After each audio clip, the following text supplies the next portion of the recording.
Hola, ¿qué tal? Muy buena noche. Este es el noticiero 5 minutos. Transmitiendo desde la ciudad de Cali, los saluda Lady Mendoza. El día de hoy abordaremos un tema muy importante para nuestra sociedad, donde cuatro profesionales de la seguridad y salud en el trabajo nos darán a conocer la importancia que es la epidemiología en este campo. Como primera pregunta que tenemos nosotros para estas personas tan importantes, para estos profesionales, es ¿cuál es la principal o cuáles son los principales usos que tiene la epidemiología en la salud pública? Me responde por favor el señor Meyer. Muy buenas noches, Lady. Muchas gracias por la invitación a tu programa. Buenas noches, con mucho Para dar gusto. respuesta a tu pregunta, los principales objetivos de la investigación epidemiológica, primero que todo, es describir la distribución de las enfermedades y eventos en la salud de las poblaciones humanas. Por otro lado, contribuir al descubrimiento y caracterización de las leyes que gobiernan o influyen en estas condiciones.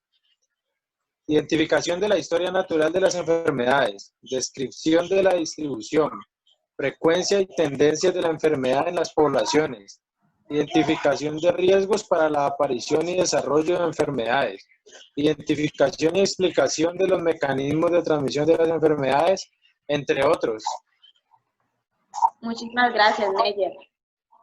Dado a lo que me acabas de decir, ¿me podrías tú explicar para qué sirve la observación directa de los grupos poblacionales? Interesante tu pregunta, Lady. Es necesario desarrollar estrategias muestrales y de medición que permitan, en primera instancia, estudiar subgrupos de la población. En segundo término, hacer extrapolaciones de conocimiento generando hacia el total de la población. Muchísimas gracias, Meyer.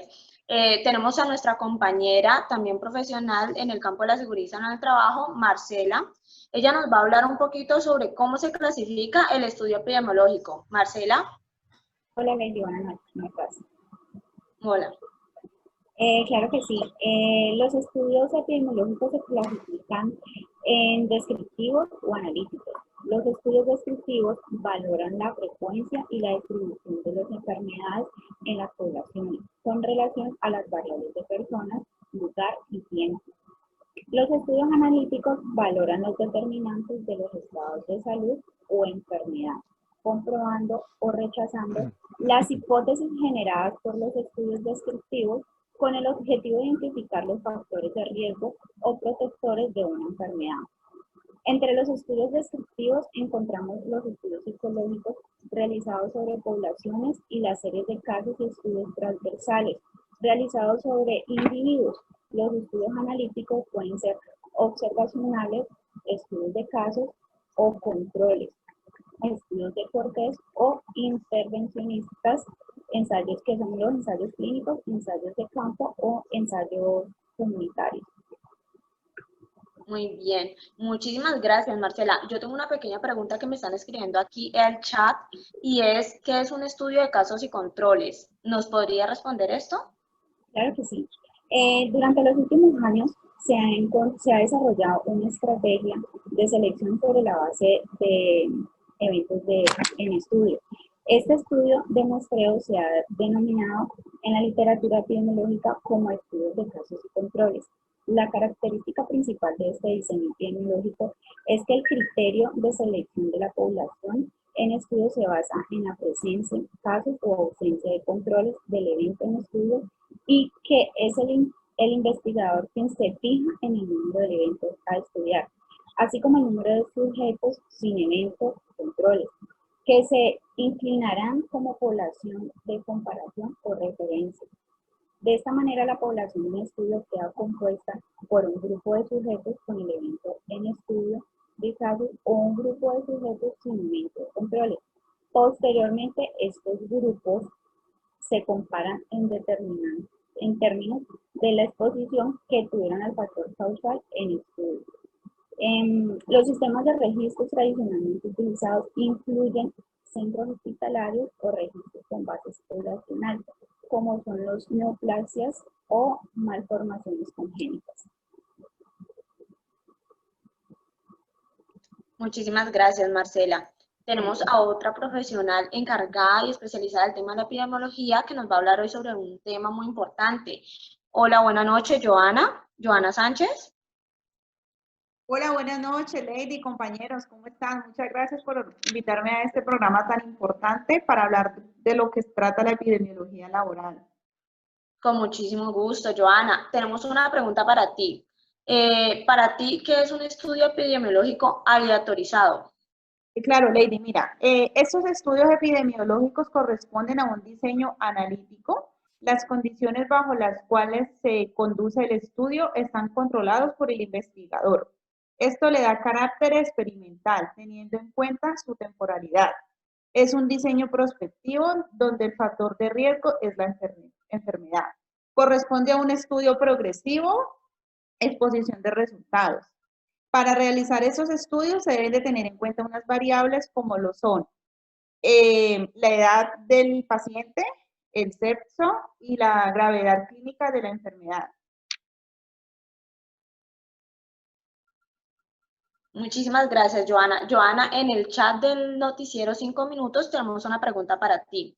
El público pregunta, ¿qué es un estudio de cohorte? Ok, listo, Lady. Mira, un estudio de cohorte es un estudio epidemiológico, observacional y analítico. Cuenta con el mayor valor o cercanía entre la búsqueda de ocasiones causales. La táctica principal del estudio de cohorte es que las personas se identifiquen en función de la presencia o ausencia de exposiciones a un factor de interés. En ese momento, todas ellas se deben encontrar libres de enfermedad a estudiar y serán seguidas durante un tiempo determinado. Es importante tener claras las siguientes consideraciones en el momento de realizar un estudio epidemiológico de cohorte. Y corresponden identificar la aparición de la enfermedad, variable dependiente o daño a la salud. Se debe tener una definición operacional clara, acertada de la variable o variables a estudiar, teniendo en cuenta los resultados a medir.